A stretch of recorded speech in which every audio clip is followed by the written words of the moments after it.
everyone, my name is Shalise and I'm a mother to a wonderful toddler and a soon newborn.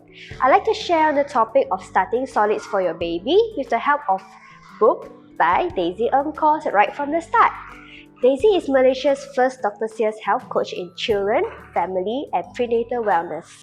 This presentation is not meant to replace a pediatrician's advice, but I do hope that it will benefit you in a way you understand the best nutrition for your baby and how you can prepare meals for your young family.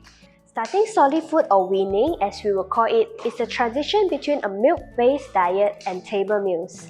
Beyond 6-month-old, as your baby becomes more and more active, the energy requirements increase as well and cannot be met with breast milk or formula milk alone. This is why solid food is needed as a supplement. A fast-growing child needs at least half of her diet from carbohydrates for sustainable moods and weight gain. When to start your baby on solids depends on their physical readiness. Typically, most babies start at 6 months old, but do observe, is she able to sit upright without any propping tools? Is he able to take a mouthful of liquid and swallow? A good way to test your baby's readiness is to try serving him or her a spoonful of milk as a test run. If your baby is receptive to swallowing from a spoon, it is more likely that their transition to table meals would be easier. Another great question is how much food is enough and what consistency should it be? In the first year of your baby's life, milk should still continue to make up most of their diets. If your baby is already consuming a consistent amount of milk a day, this amount should not be reduced when solids are introduced. Babies beyond 6-month-old typically become more active and would need to consume more calories in total. A good guide is about 110 calories per kilogram of your baby's body weight. When your baby first starts weaning, the consistency of food should resemble the milk that they are used to. It should be watery with lax texture, also known as puree. As they get more accustomed with age, they can be introduced to thicker, chunkier consistencies. This is where it gets really fun, figuring out different combinations of food that your child likes. But for infants below 8 months, do be mindful to avoid harder digesting foods like legumes and cruciferous vegetables like broccoli, cauliflower, and cabbage.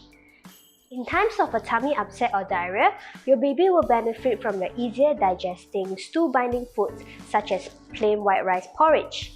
It's often overlooked in place of the more nutritious brown or red rice, but the simple starches in white rice is in fact a natural binding agent, a remedy for loose stools. It's also the R in the bread diet, which stands for banana, rice, apple, and toast.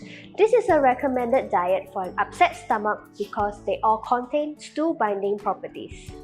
Moving on to the topic of food allergies and intolerances. A lot of times, it's hard to know exactly what kinds of food your baby is allergic to until they are exposed to it. Do not dismiss the importance of a good pediatrician in this instance. However, there are initial precautions you can take as a parent. One way to identify a possible food allergy is with the 3 days rule.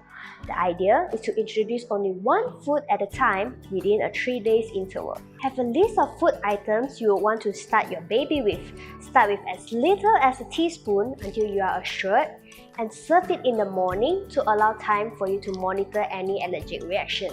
In the case of a food allergy, your baby might experience an immediate reaction which could manifest in hives or spots around the mouth, or milder symptoms which would appear more than 2 hours or several days later in the form of loose stools, gas, or tummy spots. Make a note of all these and lay off that food for at least 2 to 3 months until you are ready to test it out again to establish the source.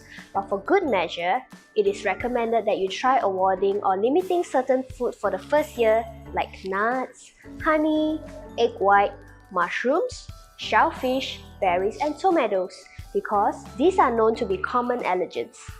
On the flip side, there are still a wide variety of nutrition-dense food that are great to include in your child's menu. It is good to help your child nurture a good relationship with food even from an early age.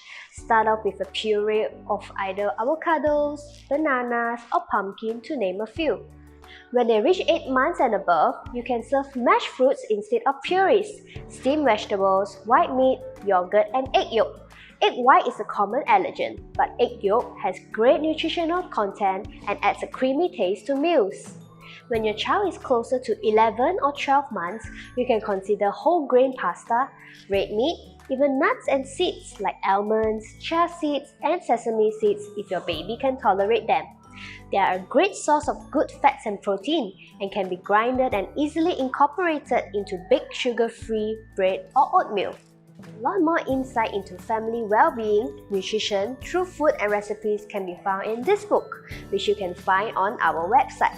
With that, I wish you the best in your parenting journey and have a very pleasant day ahead.